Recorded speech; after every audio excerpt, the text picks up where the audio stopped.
Hey, ¿qué onda? Les habla su amigo Mar en esta primera emisión de nuestro programa. Es hora del derecho. El día de hoy trataremos del tema de principios generales del derecho, donde hablaremos de la ética y moral, la sociedad y sus valores, concepto de derecho, clasificación del derecho, conceptos jurídicos fundamentales, concepto de normas y su clasificación, fuentes formales de derecho, estructura jurídica del Estado mexicano, división de los poderes, concepto de persona, la obligación y su estructura, concepto de contrato y clasificación, concepto de convenio, juicio de amparo. ¡Wow! Son muchos los temas que trataremos hoy. Sí, Laura, y me hace falta mencionar el último del que hablaremos, que es la rama del derecho aplicable a la logística. Prepárense para escuchar temas muy importantes que tienen que ver con el jus. Pero bueno, sean ustedes bienvenidos y los dejo con mi compañero Luis. A ver. ¿Dijiste jus? Sí, jus. Ok, ¿y sabes qué significa eso? No me respondas, porque yo sí me sé la respuesta. Es solo una palabra que la define, pero muy poderosa. Y es más ni menos que el derecho. ¿Dijiste derecho? Ahora di qué es el derecho, a ver si sabes. Para mí, el derecho son principios, leyes, resoluciones, dentro de un sistema de instituciones que la hacen valer, con principios y normas, que regulan la conducta humana dentro de una sociedad, con el fin de alcanzar el bien común. Pero bueno, más adelante se les explica detalladamente el concepto del derecho, que veremos en esta emisión, ya que solo es un simple concepto mío. También hay que mencionar que el derecho hace referencia tanto a la vida y a la evolución, como transformaciones y cambios experimentados por la realidad a lo largo del tiempo. Muy bien, pero bueno, ya dicho todo esto, comenzamos.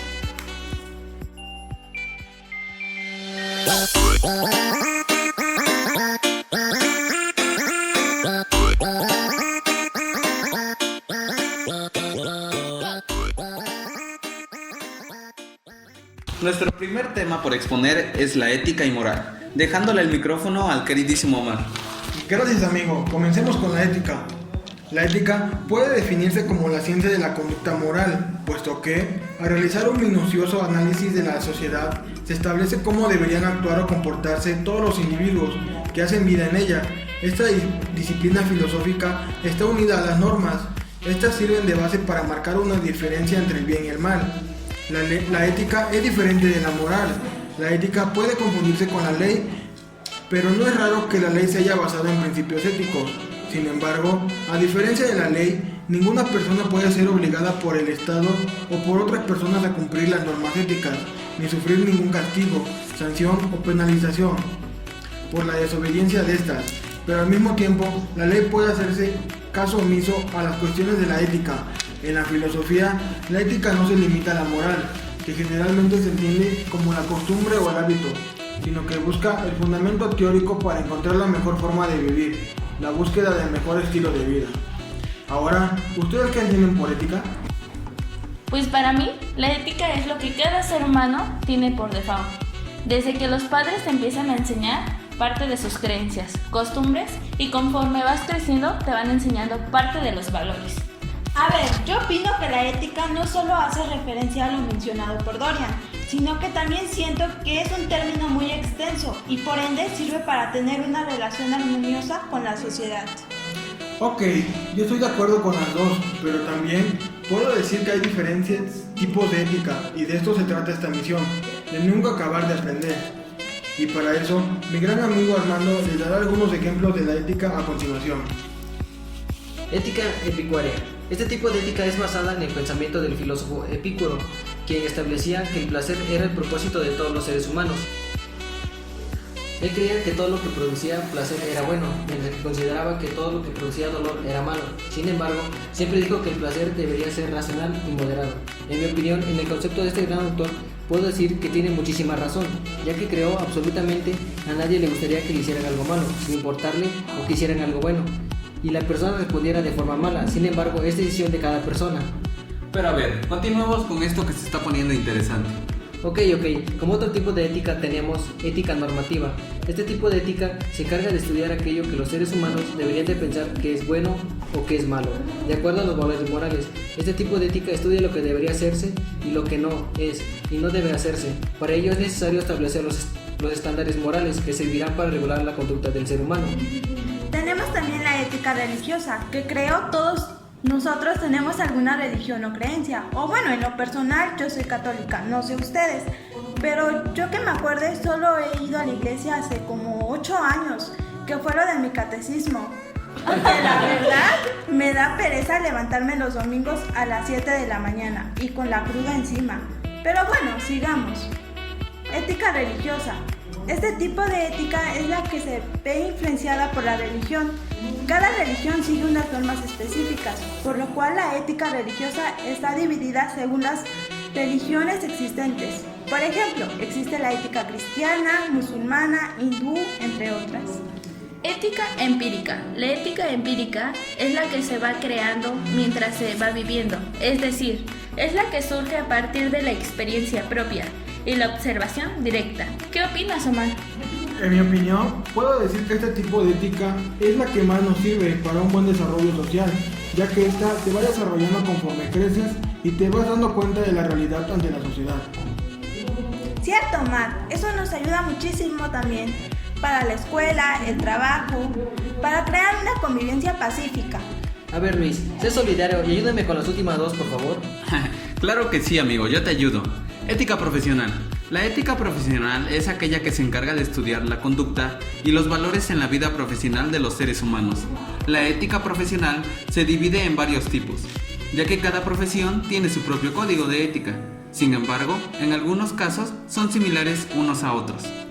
Otra puede ser la ética jurídica. La ética jurídica se encarga del estudio de los valores del ser humano, lo bueno y lo malo, de la moral y del derecho, aplicados a los profesionistas que trabajan en el ámbito jurídico, siendo una exigencia suya emitir una opinión más acerca de lo bueno o lo malo, donde se trata de emitir juicios sobre la maldad o bondad de algo, pero dando siempre la causa o razón de dicho juicio. La realización de una conducta desleal por parte de los abogados puede dar lugar a una sanción disciplinaria impuesta por la respectiva asociación de estos profesionales y además a una sanción penal. En una sociedad fundada en el respeto a la justicia, el abogado tiene un papel fundamental. Su misión no se limita a ejecutar fielmente un mandato en el marco de la ley. En un Estado de derecho, el abogado es indispensable para la justicia y para que los justiciables pues tienen la obligación de defender los derechos y las libertades. Es tanto el asesor como el defensor de su cliente. Este tipo de ética está buena, compete hacer justicia, pero sin embargo, en México creo yo que es lo que menos hay. Lo que se mueve ahí en el proceso jurídico es el famosísimo soborno, y por eso ya cualquiera puede hacer lo que se le da la gana y no tiene como tal una sanción. Pero bueno, ya no me enojo más y sigamos. Por otro lado, tenemos la moral y eso se lo expondrá la queridísima Doria. La moral se define como todo el conjunto de creencias, aptitudes, opiniones y costumbres en forma de leyes y normas que puede tener una persona. La personalidad de un sujeto debe tener como mínimo una conducta ética aceptable para poder permanecer a un grupo social. Esta se consigue a través de los valores morales, conseguidos mediante la correcta educación. Es común entre las personas enunciar a la moral como sinónimo de la ética. Sin embargo, es importante destacar que a pesar que ambos términos provienen de una etimología semejante, ambas tienen aspectos de salida diferente a la hora de ser justificadas. La ética puede ser planeada por un dirigente, por una institución que dicta con orden lo que una sociedad debe hacer, lo que por ley y buenas costumbres es correcto ejercer, con el propósito de mantener un orden civil. La integridad de una persona está relacionada directamente con la moral que emplee a diario. Si una persona es íntegra y correcta, no cometerá faltas que quiebre su moral. No demandará acciones que pongan en duda su ética o calidad de vida, pues tiene reforzados caracteres morales que lo conducirán por el buen camino. Hey Doria, perdón por interrumpir, pero mencionaste algo acerca de los valores morales.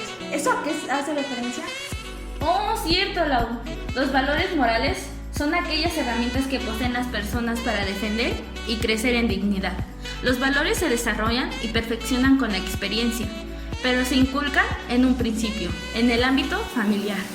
También los valores morales cambian según las diferentes culturas. Cada sociedad posee un conjunto de normas y costumbres que representan la forma buena o correcta de actuar. Pero bueno, ustedes se han de preguntar, ¿cuáles son los valores morales? Para eso, acá les tengo unos ejemplos de valores morales. Pero a ver, a Armando lo ayudaron, así que ahora ayúdame, Omar. Claro, amiga, yo te ayudo. Además de que daré una explicación al tema de la sociedad y sus valores, porque hace mucha referencia a esto. Ya dicho esto, comencemos. Los valores son aquellos principios que nos permiten orientarnos en nuestro comportamiento a través de nuestro entorno social y a la vez nos proporcionan propósitos de manera social e individual y representarlos en nuestra forma de actitud, pensamientos, creencias y sentimientos. Los valores surgen con un especial significado y cambian o desaparecen en las distintas épocas de nuestro país. Es precisamente el significado social que se atribuyen a los valores uno de los factores que influyen para diferenciar los valores tradicionales, aquellos que guiaron a la sociedad en el pasado, generalmente referidos a costumbres culturales o principios religiosos, y los valores modernos, compartidos por las personas en la actualidad. Estos pueden ser cívicos, morales, sociales y religiosos, que obtenemos desde niños, ya que nos hace crear un sentido humano de ética con nuestros semejantes. Entrando más en detalle con la clasificación de los valores en la sociedad, tenemos los siguientes. Los valores cívicos son principios de conducta centrados en las relaciones personales dentro de una sociedad y que sirven para mantener el orden social. Existen valores cívicos de carácter universal que trascienden cualquier frontera y se pueden entender en la gran mayoría de las configuraciones culturales. Yo he escuchado algunos ejemplos como el respeto. Es la consideración con la que se trata a una persona o una cosa por alguna cualidad, situación o circunstancia que las determina y que las lleva a atacar lo que dice o establece, a no acusarle ofensa o perjuicio. La responsabilidad es un deber a cumplir de forma satisfactoria que tiene una pena consiguiente al fracaso. Pues yo también he escuchado otros ejemplos, como la libertad. Es la madre de todos los valores y derechos. Los seres humanos nacen libres por naturaleza y deben gozar de los beneficios que esta conlleva para su normal desarrollo. Pues no solo ustedes saben, les comento acerca de la honestidad. Hace referencia a aquel que es decente, decoroso, recatado, pudoroso, razonable, justo, recto u honrado. La justicia, principio moral que inclina a obrar y juzgar, respetando la verdad y dando a cada uno lo que le corresponde. Existen otros como los valores morales. Los valores morales son aquellas pautas de comportamiento que permiten una convivencia armónica, así como el desarrollo de la dignidad humana. Algunos ejemplos de esto son amistad. Es cuando entre dos personas o un grupo de personas existe un vínculo afectivo desinteresado que les permite establecer una relación armoniosa. Agradecimiento. Es una actitud que se tiene para dar un reconocimiento oportuno ante un beneficio que se está obteniendo. Es mostrarse agradecimiento. Este valor se refleja en el hecho de reconocer y apreciar con honestidad el esfuerzo que hacen unas personas en pro de generar bienestar en otras. Generosidad. Es la actitud mediante la cual se entrega sin esperar nada a cambio con el objetivo de ayudar a quien lo necesite. Humildad es la cualidad de ser modesto ante lo que se tiene y lo que se es como ser humano, por parte de una noción de respeto por el otro y de una imagen propia ajustada a la realidad. El coraje. Una persona demuestra coraje cuando decide llevar a cabo una acción sin importar su alta dificultad o el temor que le produzca.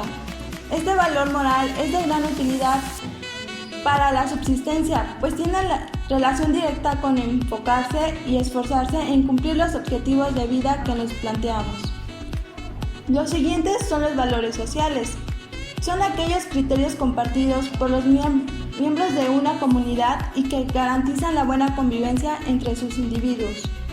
Como cualquier tipo de valor, los valores sociales van transformándose a lo largo del tiempo y no son compartidos por todas las comunidades, aun cuando son contemporáneas. Como ejemplo tenemos los siguientes. Empatía. La empatía es la capacidad de ponerse en el lugar de otro.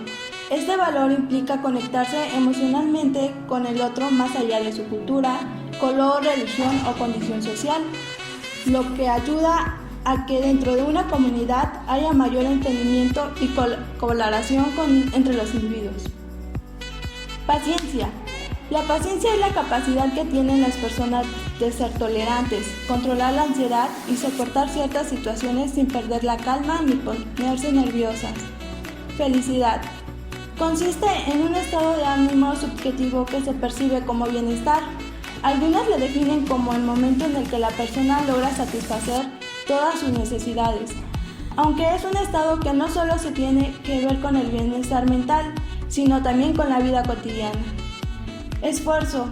El esfuerzo tiene que ver con la fuerza o el desempeño que una persona destina a alcanzar un determinado objetivo o meta. Este valor es clave para lograr objetivos difíciles, ya que implica confianza, paciencia, energía, esperanza, perseverancia y adaptación. Y ya por último tenemos los valores religiosos, y estos se los dará a conocer Luis. Los valores religiosos son aquellos que representan los principios y las conductas adoptadas por las personas según la religión o dogma que profesan.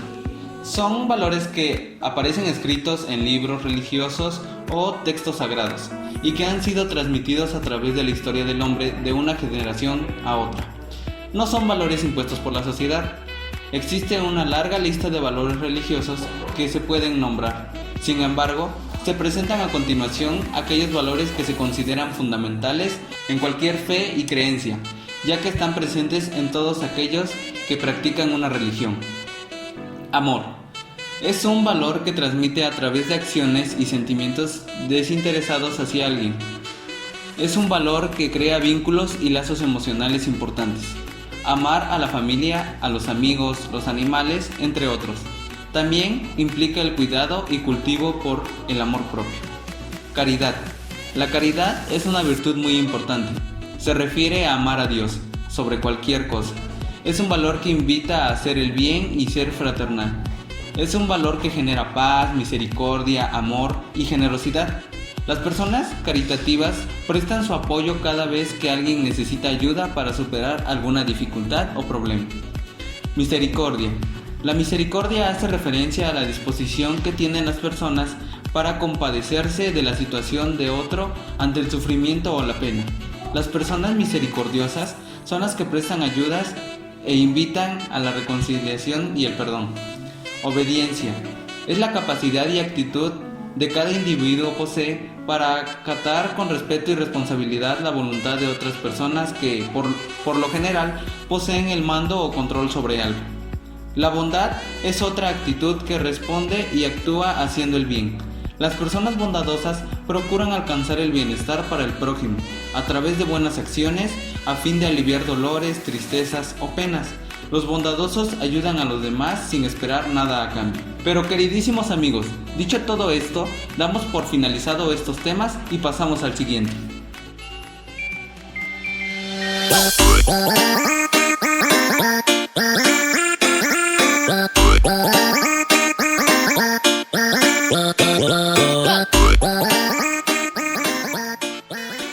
Nuestro siguiente tema es conceptos de derecho, así que les dejo con mi compañera Dori. El derecho es el orden normativo e institucional de la conducta humana, en sociedad inspirado en postulados de justicia, cuya base son las relaciones sociales existentes de determinada, su contenido y carácter. En otras palabras, es el conjunto de normas que regulan la convivencia social y permiten resolver los conflictos interpersonales. Sin embargo, hay muchos conceptos más de diferentes autores, y acá les tengo algunos. Es el conjunto de normas jurídicas imperativas y atributivas. Esto implica que es derecho y obligaciones, con la finalidad de hacer, no hacer y tolerar. García Maínez Eduardo. También tenemos otro concepto. Es el agente garantizador de la paz entre los hombres, del orden social, de la libertad de la persona, el defensor de sus posesiones y su trabajo, el órgano que ayuda a llevar a cabo grandes empresas y realizar importantes ideales, cuya puesta en práctica no sería posible sin intervención jurídica de Recances Chichet Luis.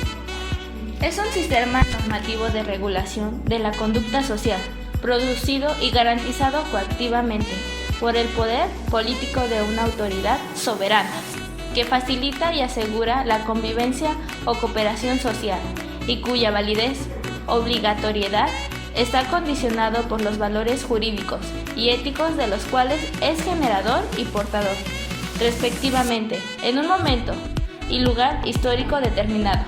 Álvarez Ledesma Mario. Déjame ayudarte con los demás. Sí, claro. Rodolfo Stammler consideró que el derecho como una categoría trascendental, absoluta, de materia empírica, relativa, variable, proporcionada por las relaciones económicas. Admite que la economía no condiciona la forma ideal, pero que tal forma jurídica es la conducción lógica de toda la actividad económica, no siendo posible la existencia de relaciones económicas que no tuviesen una forma jurídica, que de su sentido estas relaciones solo a través del derecho se podrían pensar en las relaciones sociales. Para Manuel Kant, el derecho reduce a regular las acciones externas de los hombres y hacer posible su coexistencia. Pero bueno amigos, sería todo lo relevante a este tema y en unos momentos pasamos al siguiente.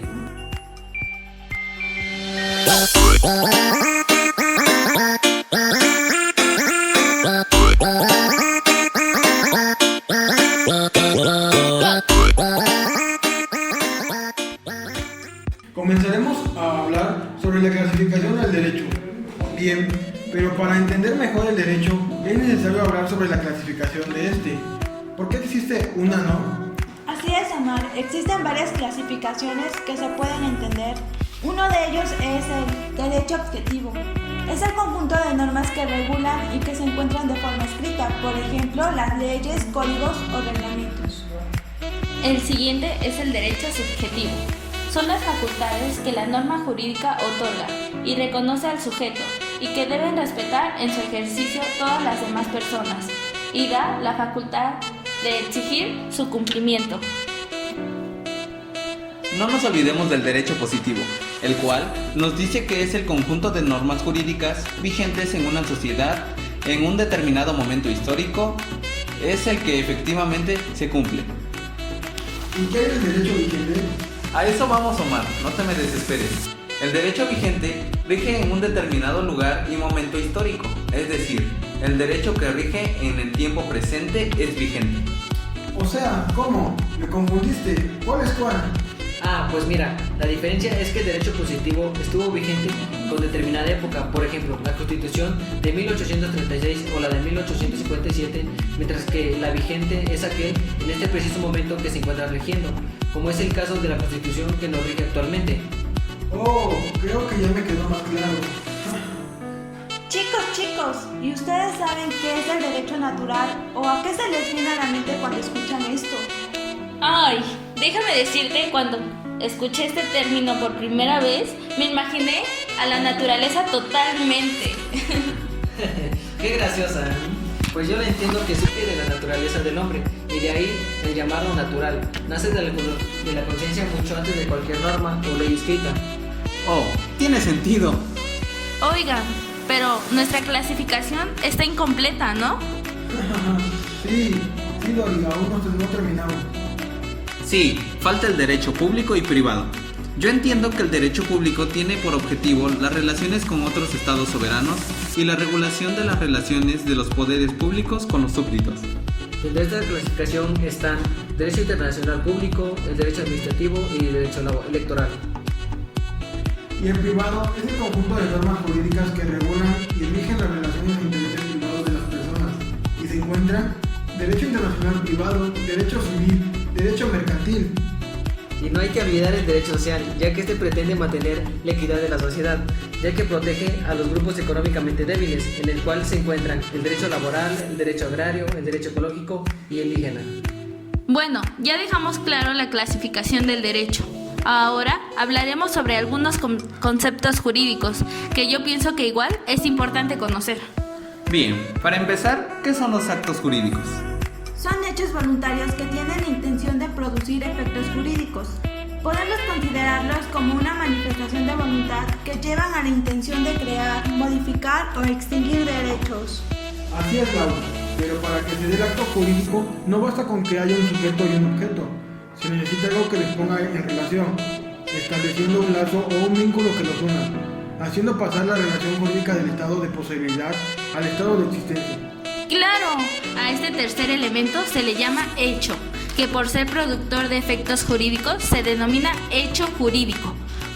Cuando tal hecho procede de la voluntad humana, recibe el nombre de acto jurídico. Entonces, ¿qué es un hecho y un acto jurídico? ¿Cómo que no me quedó claro? Los hechos jurídicos son acontecimientos naturales o del hombre que producen consecuencias jurídicas sin que exista la intención de producirlas, es decir, no se pueden evitar. Por ejemplo, el nacimiento, la muerte, una inundación o un terremoto.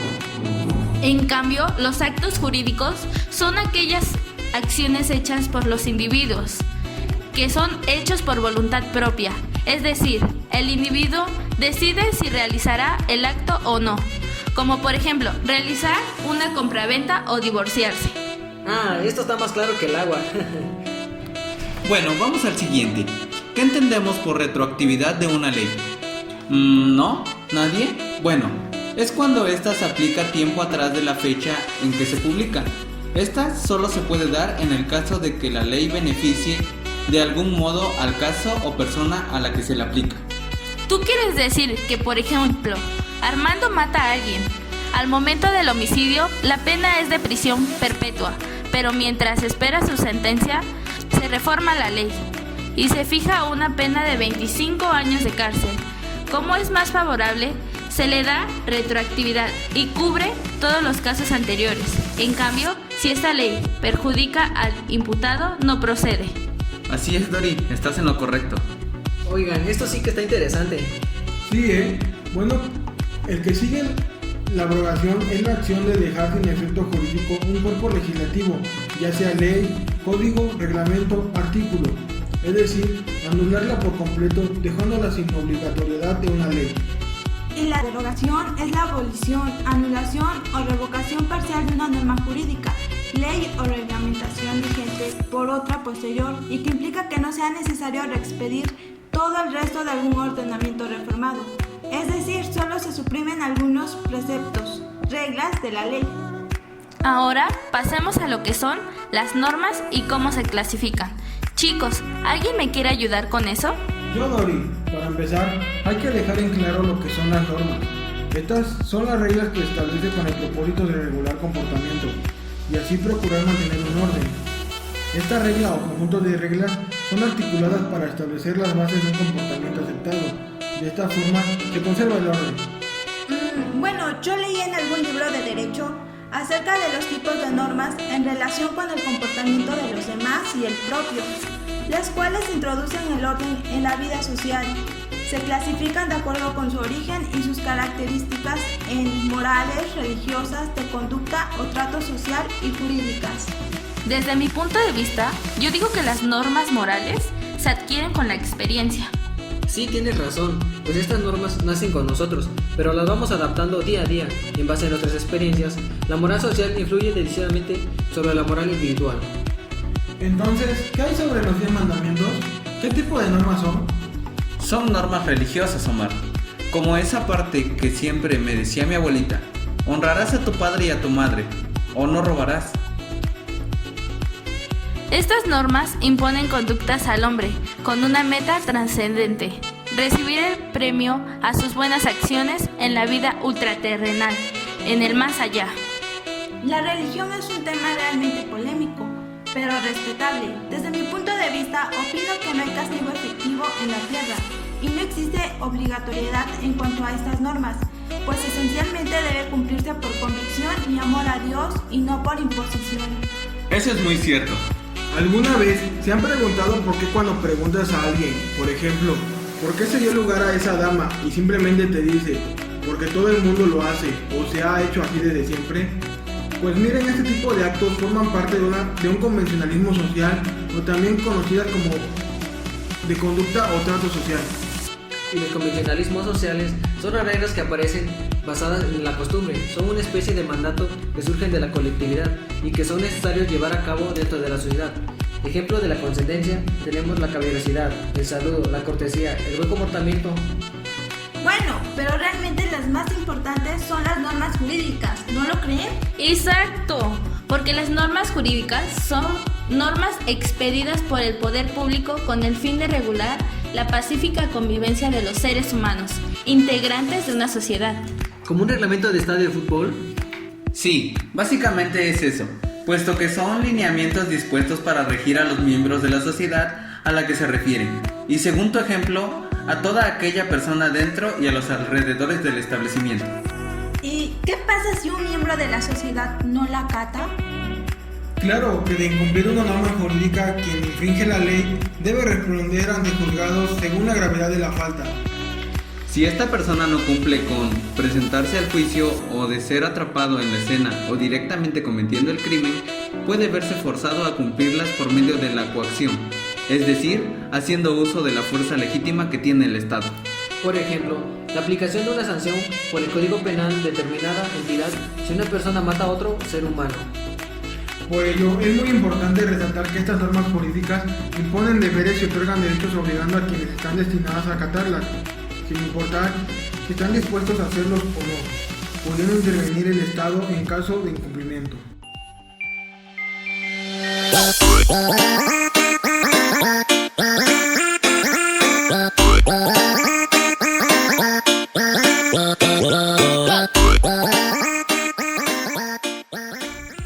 Todo esto es muy interesante, pero ¿saben por qué se utiliza el término fuente?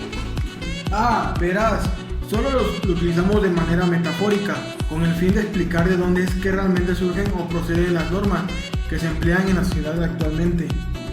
Haz de cuenta, como cuando queremos saber de dónde proviene algo, investigamos hasta llegar a los motivos por los cuales surge. Pero de una manera más formal, las fuentes del derecho son las condiciones, procedimientos o modos por medio de las cuales se crea y se concreta el derecho. Claro que no solo vas a encontrar una sola fuente. Aquí estas fuentes se dividen dependiendo del caso a que pertenezca, como fuentes reales, fuentes formales, fuentes históricas. ¿Y cuáles son las fuentes reales y qué importancia cumplen? Sus antecedentes son todos aquellos hechos, acontecimientos, circunstancias de tipo social, político, cultural o económico, que tienen como consecuencia la creación de una nueva norma. Se refiere a la creación de una ley, ¿no? Sí, estas fuentes ocurren cuando hay movimientos de cambio dentro de una sociedad.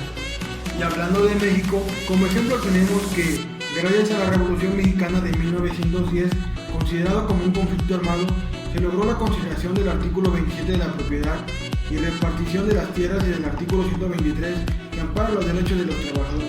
Claro, de la Constitución mexicana. Entonces podemos entender que de esta manera la sociedad misma exige la creación de nuevas normas conforme a sus problemáticas, ¿no? Así es, comprenden todas las condiciones de vida en sociedad, en fin, todas las problemáticas como económica, política y social, su religión, costumbres, tradiciones, moral, cultura, idioma, desarrollo, historia, hasta su clima y su ubicación geográfica. Teniendo claro esto, ¿puede pasar a explicarte las fuentes formales? Vale, ¿cuáles son estas? Pues son aquellas que se apegan a procesos rigurosos que se encuentran plasmados en la Constitución. ¿Y eso qué quiere decir? Es decir, es el proceso de creación de las normas jurídicas. Sí, y para este apartado corresponde varios tipos de fuentes. Formales, no solo pocas están: la legislación, la jurisprudencia, la doctrina y la costumbre. ¿Estamos de acuerdo en que la legislación o el proceso legislativo es por el cual uno o varios órganos del Estado? Sí, formulan y promulgan reglas jurídicas de observancia general, a las que se le da nombres de leyes. ¿Y cómo se lleva a cabo este proceso? Conforme a las siguientes etapas: iniciativa, discusión, aprobación, sanción, publicación e iniciación de la vigencia. Mira, puedes buscar detalle de en qué consiste cada una de ellas. Yo encontré esto. Iniciativa. Es el acto por el cual los órganos del Estado facultados para ello someten a consideración del Congreso un proyecto de ley. ¿Qué órganos del Estado están facultados para enviar proyectos de ley al Congreso? De acuerdo con el artículo 71 de la Constitución, el derecho de iniciar las leyes o decretos integra al presidente de la República, a los diputados y senadores del Congreso de la Unión, a las legislaturas de los estados. Es el acto por el cual las cámaras deliberan respecto al contenido de los proyectos o iniciativas que les son enviadas, con la finalidad de determinar si han de ser aprobados. Sí, y como nos habían comentado en clase, tienen que pasar por estos 3 a fuercitas para que den. Su visto bueno. Eso. ¿Y cuáles son las diferentes cámaras? La cámara donde se discute un proyecto de ley se llama cámara de origen y la cámara donde pasa después se denomina cámara revisora. ¿A cuál cámara se enviará primero un proyecto de ley? La formación de las leyes o decretos pueden comenzar cualquiera de las 2 cámaras. De aquí pasamos entonces a la aprobación, que es la aceptación que del proyecto de ley hacen ambas cámaras, tanto la del origen como la revisora. Luego bien, pues la sanción es la facultad que tiene el Poder Ejecutivo para aceptar o no un proyecto de ley que le envía al Congreso de la Unión una vez aprobado. De aquí seguimos con la publicación, que es el acto por el cual una ley que haya sido aprobada por el Congreso de la Unión y sancionada por el Ejecutivo, o sea, el Presidente de la República, se da a conocer a quienes deben cumplirla. ¿Y dónde se realiza este acto? Tratándose de leyes federales, se realiza en el Diario Oficial de la Federación, pero te recomiendo que eso lo cheques en internet. O sea, ¿desde qué momento se deberá a comenzar a cumplirse? Les hablaremos de algunas definiciones para poder aclarar estas dudas que quizá usted tenga. Realmente, ¿qué es ley? La palabra ley proviene del latín les o legis y quiere decir precepto dictado por la autoridad competente en que se manda o prohíbe algo en consonancia con la justicia y por el bien de los gobernadores, según la Real Academia Española. De hecho, en el libro Introducción al Estudio del Derecho encontramos lo siguiente. Podemos decir que esta es un producto de la legislación, valiéndonos de la metáfora de Du Pasquier. Diremos que, así como la fuente de un río no es el agua que brota del manantial, sino del manantial mismo, la ley no representa el origen, sino el resultado de la actividad legislativa. Es decir, la ley es la norma jurídica que emana del órgano del Estado investido con la facultad legislativa. La ley es la norma de derecho con carácter general, permanente, abstracto y obligatorio, emanada del poder público. Bravo González Agustín, Derecho Romano, página 197. ¿Y no existe algún tipo de clasificación de la ley? Sí, las leyes tienen también una clasificación donde se encuentran las leyes imperativas, permisivas, prohibitivas, declarativas. Y mira, las leyes imperativas las consideramos como las que se imponen al ciudadano de manera absoluta y no pueden modificarse o derogarse, por acuerdo a los particulares. Pero, ¿qué es derogar? Esto significa que se deja sin efecto una norma vigente. Por otro lado, tenemos las leyes permisivas. Estas leyes no ordenan ni prohíben algo, sino que simplemente conceden una facultad a una persona para que ejecuten su libre arbitrario ante determinado hecho. Este tipo de leyes se refleja en el artículo 3. Todo individuo tiene derecho a la educación, donde permite la libertad de la educación. 5. A ninguna persona se le prohibirá que se dedique a la profesión que elija. Permite la libertad de trabajo. 6. La manifestación de la idea, libertad para expresarse. 7. Libertad de escribir y publicar escritos. Claro, todo esto está plasmado en la Constitución Política de los Estados Unidos Mexicanos. Además, tenemos las leyes declarativas o también conocidas como supletorias, Que es donde la ley decide qué es lo que pasará y cómo se procederá. Por ejemplo, en un intestado, donde la ley decide quién de los herederos tiene el derecho sobre las posesiones de cuyus, es decir, el autor de la herencia, es decir, el fallecido.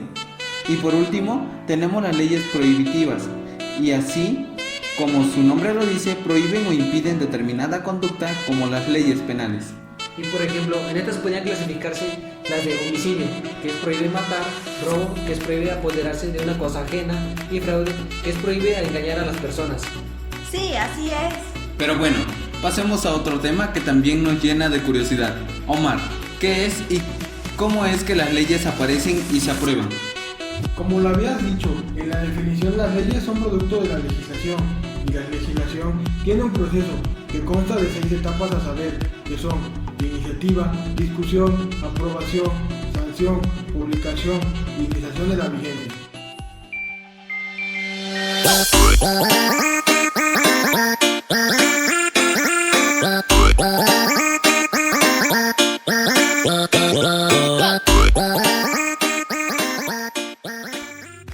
definición que ustedes tienen de persona, compañeros?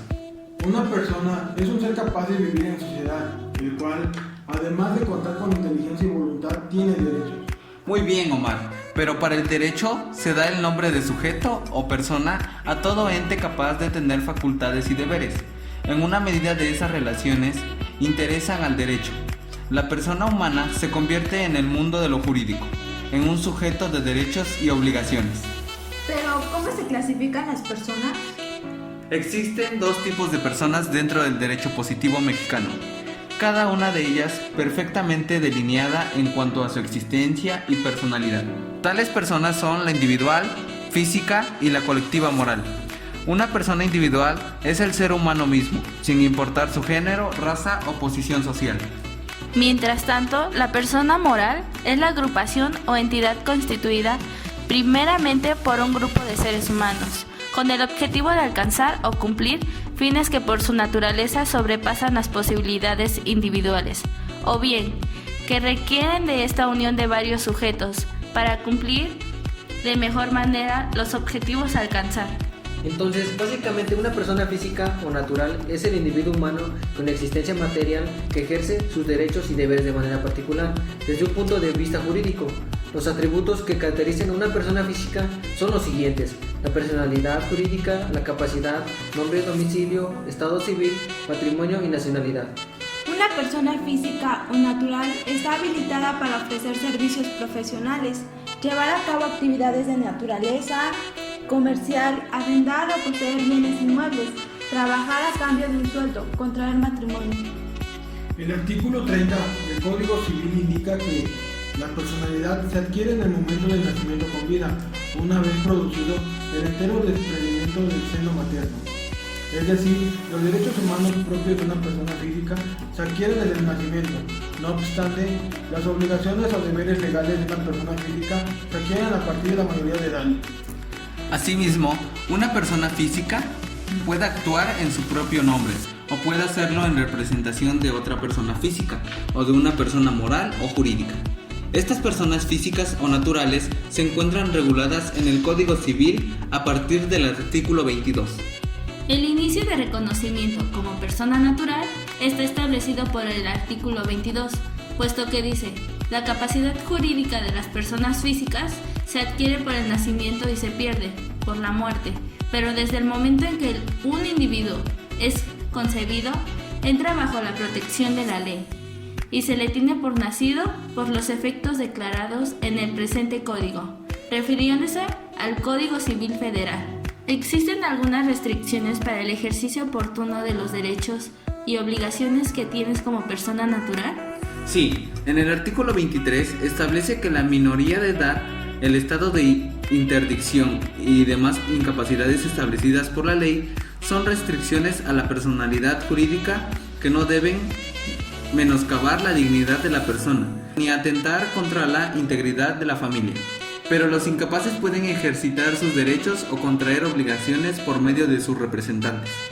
Además, debemos mencionar que el artículo 22 indica que el mayor de edad tiene la facultad de disponer libremente de su persona y de sus bienes, salvo las limitaciones que establece la ley. El principal motivo para que extinga una persona física es que el propio fallecimiento de dicha persona. Además, puede producirse la extinción de los derechos de una persona natural por la presunción de fallecimiento. Ejemplos de una persona jurídica son asociaciones, corporaciones, sociedades y funcionarios.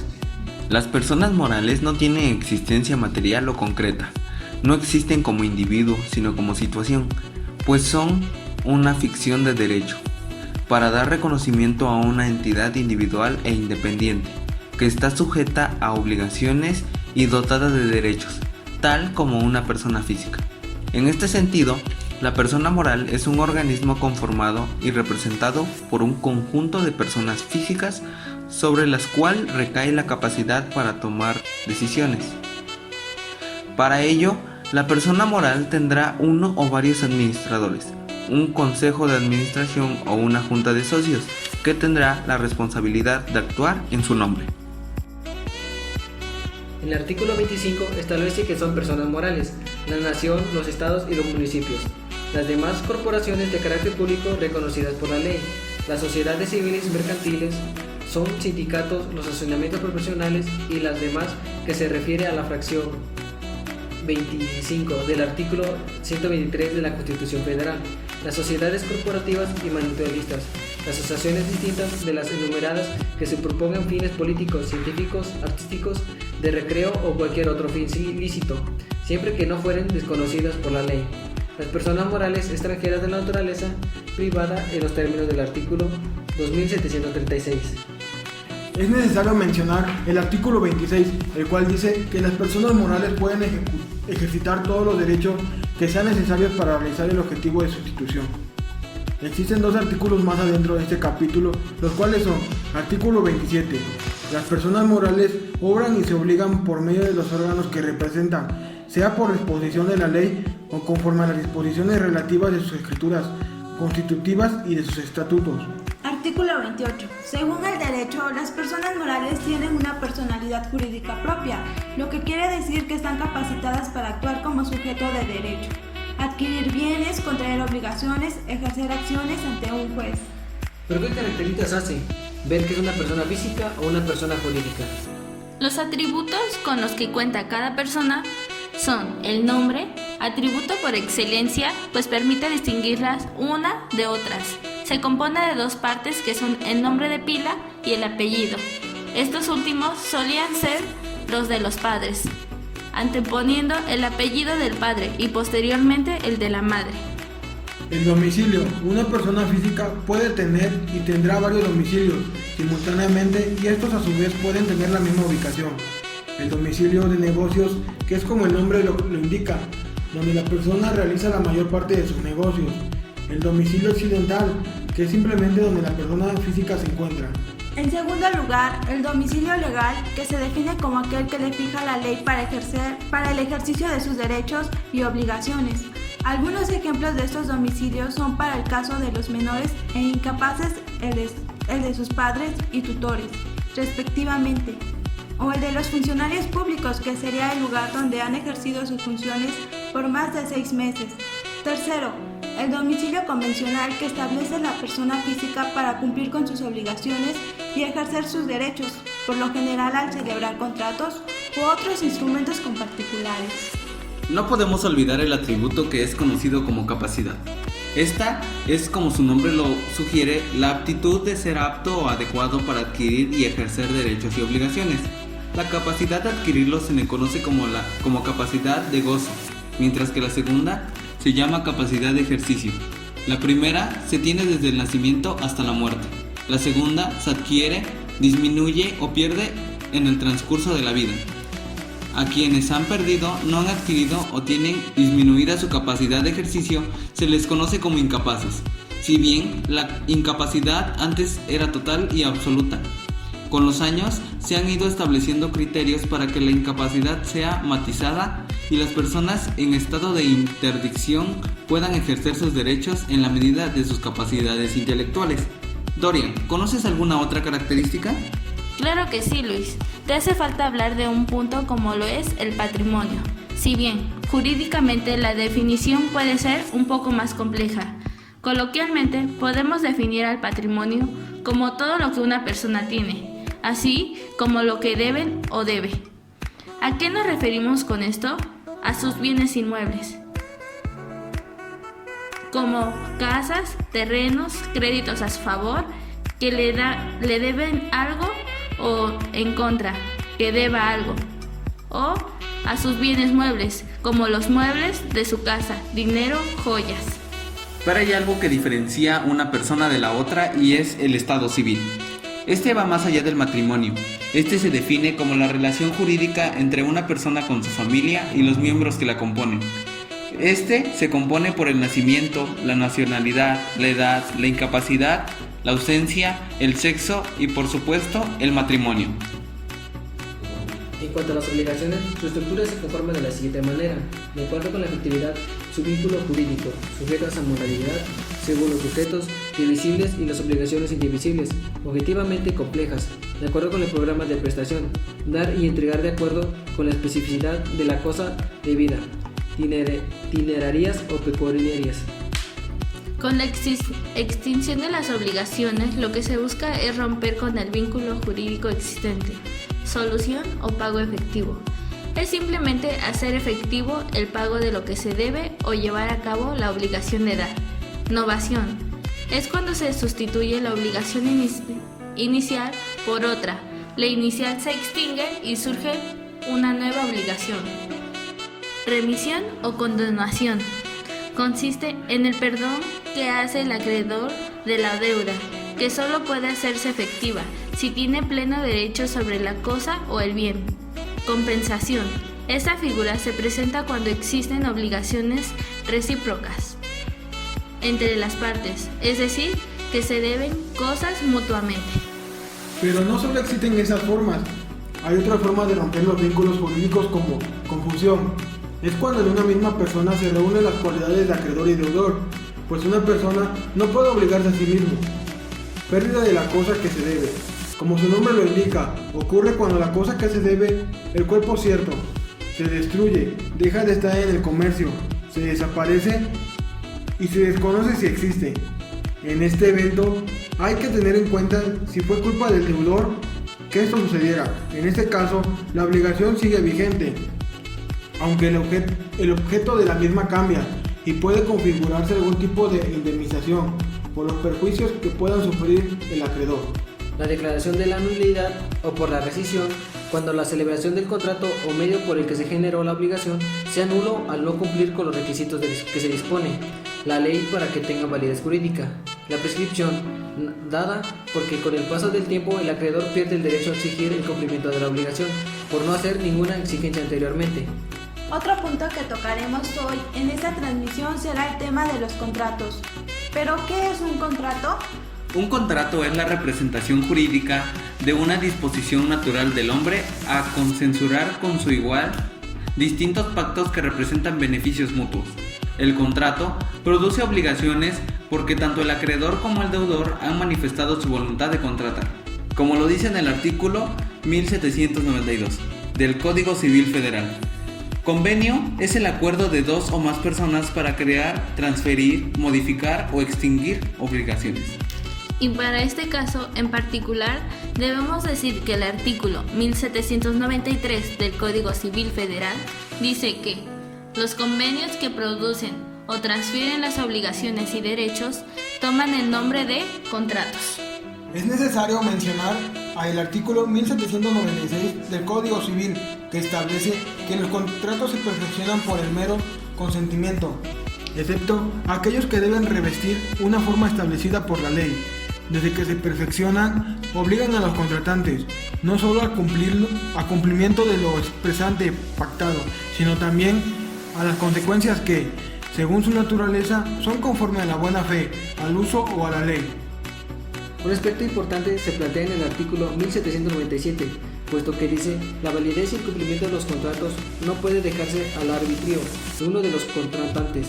De la capacidad como persona moral o física, tiene el atributo de la persona llamado capacidad, ya sea de goce o obligación. Pero en este caso nos enfocaremos más en la capacidad de obligación. Y por esta razón es necesario mencionar el artículo 1799, que dice: la capacidad de una de las partes no puede ser invocada por la otra en provecho propio, salvo que sea indivisible el objeto del derecho o de la obligación común. Representación, artículo 1800. Es el que es hábil para contratar. Puede hacerlo por sí o por medio de otro legalmente autorizado. Artículo 1801. Ninguno puede contratar a nombre de otros sin estar autorizado por él o por la ley. Artículo 1802. Los contratos celebrados a nombre de otro por quien no sea su legítimo representante serán nulos a no ser que la persona a cuyo nombre fueron celebrados los ratifique antes de que se retracten por la otra parte. La ratificación debe ser hecha con las mismas formalidades que para el contrato exige la ley. Si no se obtiene la ratificación, el otro contratante tendrá derecho de exigir daños y perjuicios a quien indebidamente contrató. Del consentimiento, como lo mencionaban con anterioridad, el consentimiento es un factor demasiado importante dentro de la celebración de un contrato, y es por ello que debemos mencionar el artículo 1803, que establece que el consentimiento puede ser expresado o táctico. Para ello, se estará a lo siguiente. 1. Será expreso cuando la voluntad se manifiesta verbalmente por escrito, por medios electrónicos, ópticos o por cualquier otra tecnología o por signos inequívocos. 2.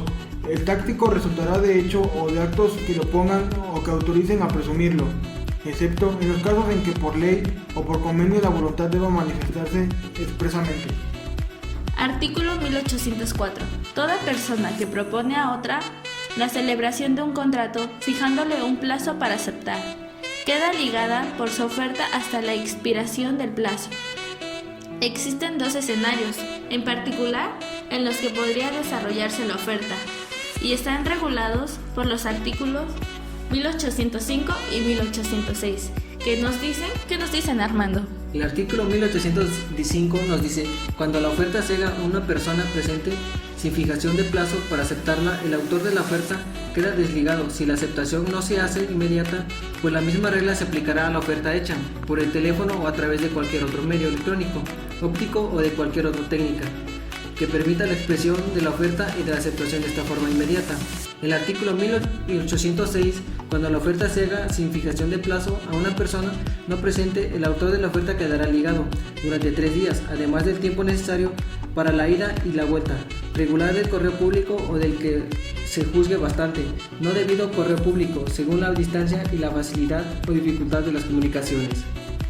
Es importante señalar, según el artículo 1808 del Código Civil Federal, que la oferta se considerará como no hecha si la retira su autor y el destinatario recibe la retractación antes que la oferta. La misma regla se aplica al caso en que se retire la aceptación. Artículo 1809. Si al tiempo de la aceptación hubiere fallecido el proponente sin que el aceptante fuere sabedor de su muerte, quedarán los herederos de aquel obligado a sostener el contrato. En el caso de los vicios del consentimiento, debemos señalar que, según el artículo 1812, el consentimiento no es válido si ha sido dado por error, arrancado por violencia o sorprendido por dolo.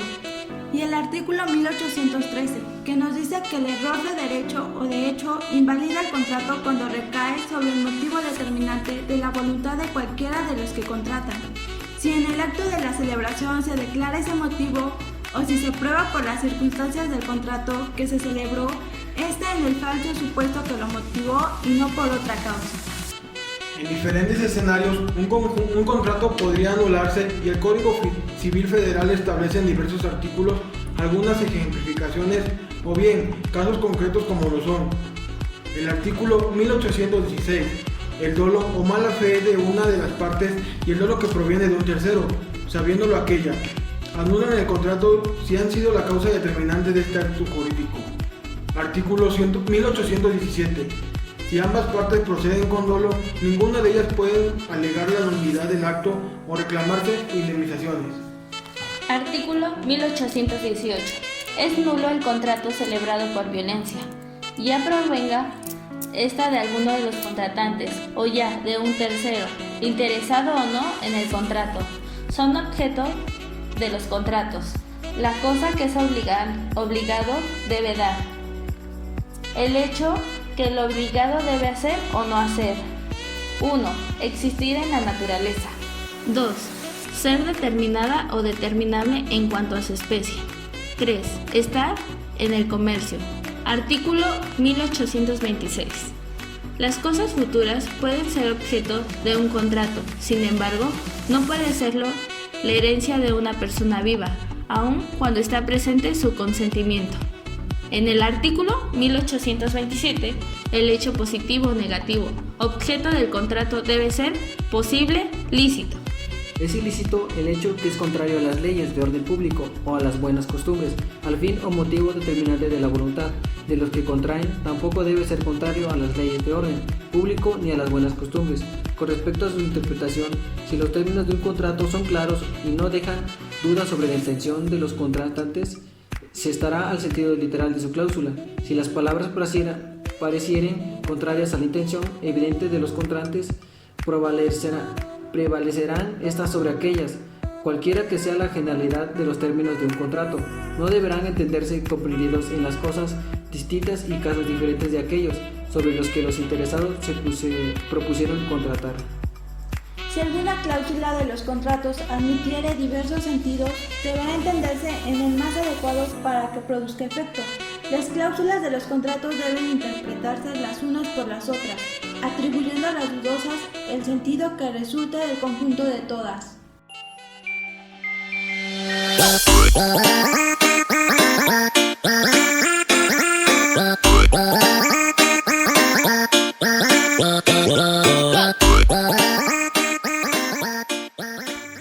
Bien, compañeros, seguimos con esto y mucho más. Mi compañero Armando les comentará sobre el siguiente tema de hoy. Claro, mi buen Omar, hoy les comentaré sobre el concepto de convenio. Oye, compañero, eso suena interesante, ¿eh? ¿Y qué nos puedes decir sobre el convenio? Claro, pongan mucha atención. Convenio es un acuerdo de dos o más personas destinados a crear, transferir, modificar o extinguir una obligación. Pero compañero, ¿nos podrías dar un concepto más profundo para que lo entendamos todos? Pues claro, compañero, nos dice que el convenio es un acuerdo de dos o más personas para crear o transferir, modificar o extinguir obligaciones. El artículo 1972 del Código Civil nos dice que para el Distrito Federal es pues un género particular de actos jurídicos en el que el acuerdo de voluntades tiene por objeto un interés jurídico referido a la transmisión, modificación, creación o extinción de derechos y obligaciones. Así es, compañeros. A mí también me comentaron que los convenios únicamente pueden comprender actos de naturaleza ejecutiva, que han sido confiados al presidente de la República y que se delegan por convenio al gobernador de un estado, donde la rama judicial local no puede tener competencia sobre otra clase de materia, diferente a las previstas en forma expresa por la Constitución. Eso nos dice en los artículos 104, fracción 1, 107 y 133. ¡Wow, compañero Luis! Tú sí sabes, ¿eh? Tengo una duda. ¿Entonces la función legislativa federal no puede ser objeto de convenio? Es obvio que sí, porque el gobierno federal confía en la presentación de un servicio, y si este no es prestado en los términos convenidos, existe la posibilidad de que, por incumplimiento, la federación la puede dar por rescindido, dejar sin efecto un contrato o otra obligación legal, sin necesidad de declaración judicial, puesto que se trata de una autoridad. Entonces, compañeros, ¿ustedes qué entendieron por un convenio? Yo les digo, compañeros, el convenio es considerado como aquel contrato o acuerdo que se desarrolla en función de un asunto específico que está destinado a crear, transferir, modificar o extinguir una obligación. Así es, mi buen Omar, estás en todo lo correcto. Bueno, seguimos con lo siguiente. Mi compañero Armando nos comentará sobre el siguiente tema, que de hecho suena muy interesante. Así es, compañeros, este tema es muy interesante porque se trata ni más ni menos que el juicio de amparo. A ver, compañeros, ¿alguien de ustedes sabe qué es un juicio de amparo? Mis grandes conocimientos me dicen que el juicio de amparo es un mecanismo de protección específica para salvaguardar los derechos fundamentales dentro de los sistemas de control de la constitucionalidad de las leyes y dentro de la concepción genérica de la defensa de la Constitución. Muy bien, Laura, eso es todo. Se ve que tienes una idea de lo que es, pero yo te diré más resumidamente. Un juicio de amparo es un medio de control de constitucionalidad de los actos emitidos del ejercicio del poder, previsto por el ordenamiento jurídico mexicano, el cual tiene por objetivo proteger los derechos humanos y derechos fundamentales establecidos en la Constitución Política de los Estados Unidos Mexicanos. En los artículos 103 y 107 lo encontrarás. Es reglamentaria, denominada una ley de amparo. También nos dice que el juicio de amparo se basa en una idea de limitaciones del poder dentro de un marco constitucional, de las autoridades gubernamentales y más recientemente de los particulares, cuando estos actos se equiparen a los de la autoridad, protegiendo así los derechos humanos y fundamentales de las personas, garantizando por ende la libertad de estos frente al actuar arbitrario. Y otro concepto que es muy importante, que el juicio de amparo resulta ser un mecanismo de protección complejo, hablando técnicamente y jurídicamente, de una situación que ha sido duramente criticada por diversos juristas. Esto debido a que el ámbito de protección de amparo, como instrumento jurídico de protección a los derechos humanos, debe ser amplio y su acceso a este debe ser sencillo, para así ser garantizado al Estado de Derecho. Muy bien, Armando.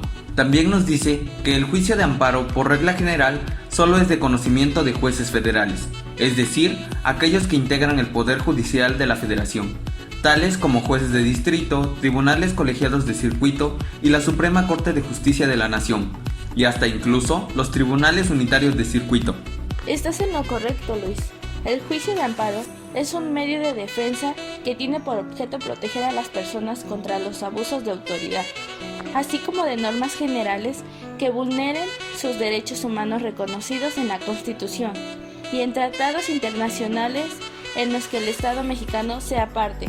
O sea, que esto significa que es tanto un derecho como una garantía para todos los ciudadanos, y no solo para un sector específico de la sociedad. Muy bien, Dorian. Entonces, compañero Omar, ¿me puedes quitar la duda de quiénes son la parte del juicio de amparo? Claro que sí, Armando. Son 4 puntos. El primero es la quejosa. Segundo, autoridad.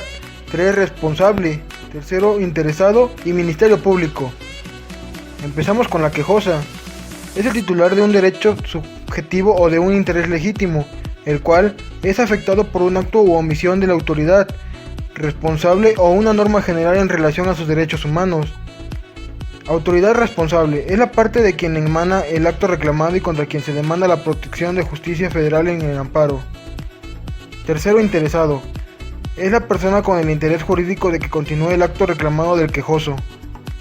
Ministerio Público Federal es una institución que forma parte de todos los juicios de amparo. Su función es velar por la procuración de justicia. Así es, esto también se deriva de 2 cosas, el amparo directo y el amparo indirecto.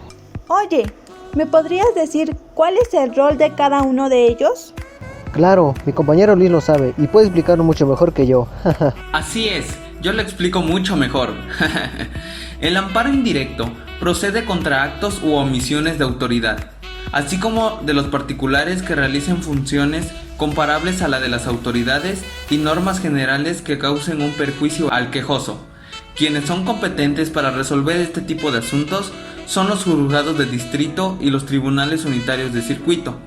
Un ejemplo de procedencia de esta vía es la siguiente. Si una persona solicita por escrito y de manera pacífica información sobre el manejo de los recursos públicos a un órgano de la administración pública, sin embargo, la autoridad a quien fue dirigido el escrito no atiende dicha solicitud. En este ejemplo, es evidente que se trata de una omisión por parte de la autoridad, la cual afecta el derecho de petición, reconocido en el artículo 8 constitucional. El amparo directo procede contra sentencias definitivas, laudos o resoluciones que pongan fin al juicio, o que sin resolver en lo principal resulten trascendentales para el fallo final. Quienes tienen competencia para conocer sobre esta vía son los tribunales colegiados de circuito. Un ejemplo en el que es procedente este tipo de amparo es el siguiente. Durante un proceso penal, el juez, mediante una resolución arbitraria, no admite las pruebas ofrecidas por la defensa del procesado, dejándolo así en un estado de indefensión. Este ejemplo del caso procede al amparo directo debido a que, si bien no se trata de una sentencia definitiva, dicha resolución terminará trascendiendo de manera negativa en el fallo final del juez. Bueno, entonces tenemos como conclusión que el juicio de amparo es un medio de defensa con el que cuentan todas las personas para defender sus derechos consagrados en la Constitución contra abusos de autoridad, así como de normas y leyes que transgredan estos derechos. El juicio de amparo posibilita la vida democrática del país al permitirles a los gobernados que sus asuntos sean revisados por tribunales federales y defender así sus derechos. Dicho así, amigos, damos por terminado este tema y damos inicio al último tema. Así es, Omar, y creo que uno muy relevante, y este es rama de derecho aplicable en la logística. Eso sí está interesante para todos aquellos estudiantes de logísticos de mi buen TEC. Así es, mis amigos. Y bueno, Armando, ¿nos podrías comentar acerca de este tema? Claro, nos vamos con el primer derecho, que es el aduanero. Es una rama de derecho administrativo y derecho tributario, que se encarga de regular el tráfico de mercancías tanto como de importación o exportación, además de imponer sanciones a los particulares que incurren infracciones hacia estas regulaciones. El derecho aduanero tiene una gran trascendencia para la política comercial y fiscal de un país, puesto que a través de él se regulan las posibles medidas proteccionistas para proteger el mercado interior de la competencia de los productos extranjeros. También podríamos decir que el derecho aduanero puede definirse como el conjunto de normas de derecho público que tienen como un elemento de su presupuesto de hecho la entrada de mercancías a un territorio aduanero, llamamos importación, o bien la salida de mercancías de un territorio aduanero que llamamos exportación. Y no se olviden, también tenemos el derecho administrativo, que es el complejo de principios y normas de derecho público interno que regula la organización y el comportamiento de la administración pública, directa e indirecta. Las relaciones de la administración pública con los administrados son las relaciones de los distintos órganos entre sí de la administración pública, a fin de satisfacer y lograr las finalidades del interés público hacia la que debe tener la administración. Y sus funciones del derecho administrativo son estas. 1. Regular la relación entre administrados y la administración. 2. Estructura de la organización interna de la administración. 3. Reglamento las relaciones con otras ramas del derecho y con las que no pertenezcan al derecho. También tenemos sus características del derecho administrativo, que son 1. Autonomía. Es donde se establecen principios y normas propias. 2. Coordinación. Es a través de relaciones con el derecho penal o el derecho civil. 3. Subordinación. Es al derecho constitucional. 4. La nueva. Es la que aparece junto al Estado de Derecho. Y 5. Evolutiva. Es la que se adapta a nuevas situaciones. También tenemos el derecho público. El derecho público es la parte del ordenamiento jurídico que regula las relaciones entre las personas o entidades privadas con los órganos que están en el poder público cuando estos últimos actúan en ejercicio de sus legítimas potestades públicas, jurisdiccionales, administrativas, según la naturaleza o que su órgano lo ejerce y de acuerdo con este procedimiento legalmente establecido y los órganos de administración que publica entre sí. Un ejemplo es que cuando algún asesino anda suelto por las calles es un peligro para la sociedad, por lo que se toma un interés social. Estaba leyendo que al encuadrar jurídicamente una operación logística, partiremos de principios generales y básicos, que podríamos identificar como el régimen jurídico civil, cuyo principal cuerpo legal es el Código Civil, cuya base es nuestra norma jerárquicamente superior, la constitucional. Luego, considerando que nuestra actividad es netamente comercial, lo anterior será complementado por el régimen más específico del Código de Comercio, a su vez modificado por leyes aún más específicas como de sociedades, de transporte, de seguros, etc. Como conclusión, podemos decir que la ética y la moral tienen mucha relación entre sí, ya que se basa en lo bueno y lo malo de las personas, mediante las costumbres, que es lo más común, pasando por los valores sociales. Estos para nosotros son los más importantes, ya que son inculcados de nuestra niñez, por el gran valor que representa parte de tu personalidad y sirve para tener una convivencia sana ante la sociedad. Todo esto en la carrera de logística nos sirve para tener una buena relación de trabajo ante los empleados y o clientes. El derecho requiere de la capacidad de análisis, reflexión y crítica. Para ello es necesario descubrir que estos procesos no son tan complicados como lo parecen. Si tenemos las herramientas y las estrategias para llevarlos a cabo desde un panorama real y práctico, pues el derecho está presente en nuestro día a día, como al comprar un periódico o ver noticias, estamos ejerciendo nuestro derecho a la información.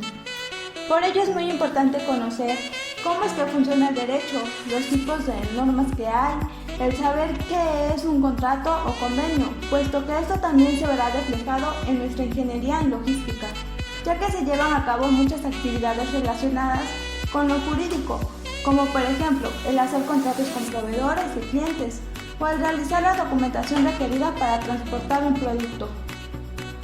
Por pequeña e insignificante que pueda ser la actividad, se requiere del derecho, pues se necesita saber cuáles serán las obligaciones que se necesitan cumplir en dicho contrato. De la misma manera, podemos afirmar que las normas de conducta naturales pueden variar según el individuo, debido a que todos tienen diferentes formas de comportamiento frente a la sociedad y que éstas siempre dependerán del lugar del que provengan, a lo cual pueden afectar de comportamiento tanto negativo como positivo, por lo cual, para que la conducta negativa no dañe a la sociedad, se crearon las normas jurídicas, las cuales muestran una sanción a través de órganos legislativos, la cual de origen al concepto de derecho como un conjunto de normas jurídicas que regula la conducta de los individuos en la sociedad, aplicando una sanción a quien nos viola dichas normas. Estas pueden ser de acuerdo a procedimientos legales, las cuales tienen que estar vigentes para que éste sea válida. También tomando en cuenta que el derecho vigente se relaciona con el derecho positivo y da origen al inicio de la vigencia, para saber la fecha, la cual indica a partir de cuándo es obligatoria la ley. De la misma forma, se debe tener en cuenta si la norma está extinta o no, ya sea de forma de derogación o abrogación. Esto nos ayuda en la carrera de logística para todas las problemáticas como económica, política y social. Es de gran importancia entender la relevancia del derecho en nuestro día a día, ya que nos ayuda a limitar nuestra conducta manteniendo una buena convivencia en la sociedad que nos rodea. Gracias a las leyes que existen en nuestra Constitución Política de los Estados Unidos Mexicanos, todos los ciudadanos del país tenemos derechos que nos son otorgados desde el nacimiento hasta el fallecimiento de la persona, tales como el derecho a un nombre, domicilio, a un patrimonio, capacidad de ejercer derechos y obligaciones y al atributo que nos distingue de una persona colectiva o moral, el cual es el estado civil, sin hacer a un lado los contratos con los cuales se lograrán llegar a un acuerdo con alguna otra persona y así obtener un beneficio mutuo y siempre y cuando el acreedor y el deudor tengan pleno conocimiento de sus obligaciones para evitar cualquier tipo de problemática durante el convenio.